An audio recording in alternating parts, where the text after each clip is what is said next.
அந்த பிகிலோட ஆடியோ லான்ச்ல வந்து எங்க அண்ணன் என்னை பத்தி சொன்னதுக்கு அப்புறம் அடுத்த நாள் என் பேர் சவுந்தர் ராஜா, சவுந்தர பாண்டியன் படத்தோட நேம் சொன்னதுக்கு அப்புறம் தான் எனக்கு தெரிஞ்சது எங்க ஆத்தா படத்துக்கு அப்புறம் எனக்கு உயிர் கொடுத்தது எங்க அண்ணன்.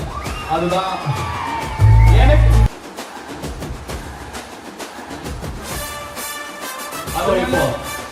எனக்கு மட்டும் இல்ல, இங்க யார வேணா கேட்டுக்கோங்க, விஜய் அண்ணாவை ஏதோ ஒரு விஷயத்துல அவங்க பிடிக்கும். அதுதான் காரணம். Perfect bro.